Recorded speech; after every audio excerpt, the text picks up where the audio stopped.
AutoCAD 2009 introduced the new interface system known as the ribbon. Since then, each release has made it even better. It moves from tab to tab much more quickly now than it did when it was first introduced. This is good. The ribbon is your main source of commands and drawing tools. It groups similar commands together. It also groups the commands by workflow, meaning that the commands in a tab or panel are often executed in a series. The ribbon, which is right here. By default, it is stationary at the top of your screen. It's made up of tabs. We have Home tab, Insert, Annotate, Layout, etc. The main tab is your Home tab.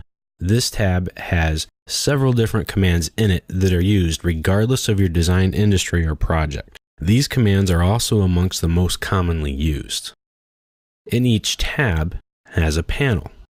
This is the Draw panel, Modify, Layers, Annotation, etc. The panels contain the commands and tools that you will use. Panels, like the tabs, are grouped by similar commands. For example, the Draw panel, here on the left, has the commands in it that you need to use to draw lines, polylines, circles of different types, arcs, etc. If you're creating new content or new line work, you're probably going to use one of the commands in the Draw panel. Similarly, the Annotation panel has text in it. You can draw multi-line text, single-line text, dimensions, leaders, etc. To switch between tabs, click the tab that you want to work in. Insert, Annotate. This brings up the different panels for that tab group. To start a command, you just go to the panel with the command on it that you want and click the command and start drawing.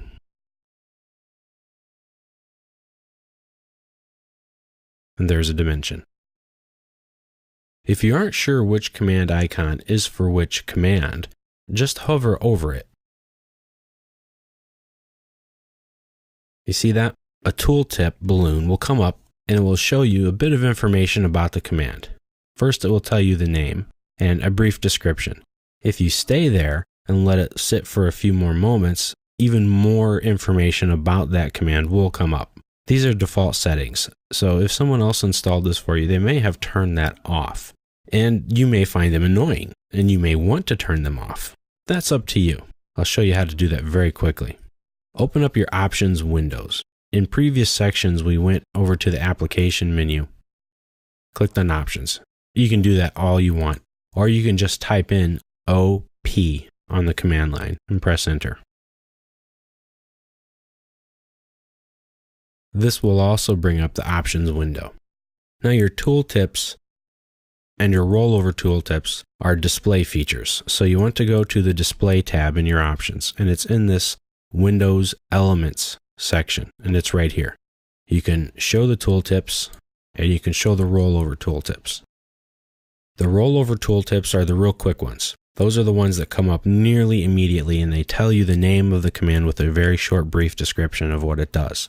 Now, the tooltips are the ones that pop up later and go into great depth, and then sometimes they'll even show a brief animation of how it works. You can delay that by a lot of different settings. You can show them, or you can tell it to wait 2 seconds or 10 seconds, etc. It's up to you. When you want it fast. You don't want to sit there for 10 seconds. So keeping it at about 2 or 3 is a good idea. And if you don't want them at all, just turn it off. When you're done, click OK. And if you've turned them off, but find, hey, that might be useful, I want to try it out for a while, you can go back and turn it back on. Not a problem. Now, some of the panels in the ribbon collapse, meaning that they shrink so as to give us more room on the screen.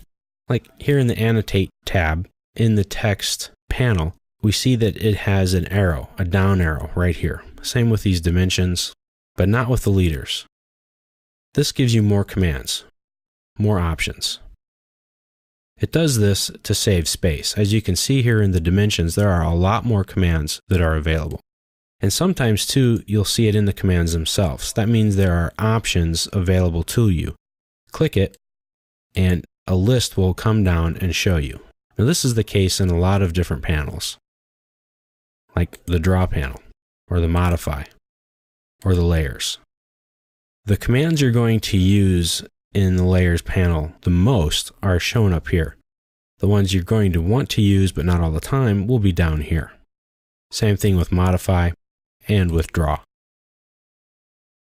So if you see that arrow, click it. That means there's more options available. It just opens up a different flyout panel.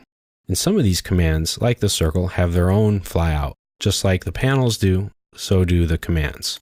These are all circle commands, but they will draw the circle in many different ways. We'll talk about it in that section later. This will draw a circle from the center to the radius. This will draw a circle based on its center and diameter, based on 2 points, 3 points, 2 tangent points in a radius, or 3 tangent points. You'll find that this is true in a lot of different other commands. Some of these flyouts have different commands in them, like a fillet, chamfer, or a blend tool, or a trim or extend, etc. Some of them will populate it with a big long list, like in the layers here. So that's how you get to any of your commands in the ribbon. You find what you want, you click it directly, or maybe there's a flyout, and then you just click it, and you start your command. There's a circle that we just drew with 2 points. If you're not finding exactly what you're looking for, but you really know that the circle options should be around here, click an arrow. That will bring up more options that you can choose from. Same thing with the commands and with the panels. Now you can reposition your ribbon, or you can make some changes to the way it looks. You can do that up here. This is your minimize button. Right now you can minimize it to just the tabs. That saves a lot of space. Now all of your commands are still there. You just have to click the Home tab to see them. Then you have everything here. As you go about your business, it slowly disappears. Same thing with Annotate. And here they are. That saves you a lot of screen space. Now if you know where your commands are, you're very comfortable with a ribbon, then this is a great way to go. But if you're not so sure where the commands are yet, you may want to keep it expanded out. You have a few more options. You can minimize just to the panel titles. So that, okay, here's Annotate. Oh yeah, text, dimensions, leaders, etc. I can get to those. That saves me some space, but it also lets me know what's in that ribbon tab. Or I can minimize it to the panel buttons themselves. So you get a visual display of the Draw panel with all of the commands here. It's up to you. I can click on this button here to cycle through everything.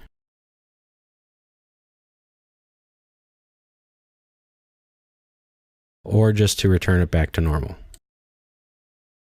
It's up to you.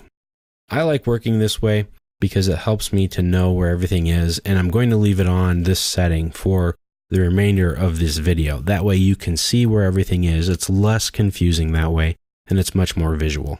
But again, set AutoCAD to work the way you want to, and you can always put it back later.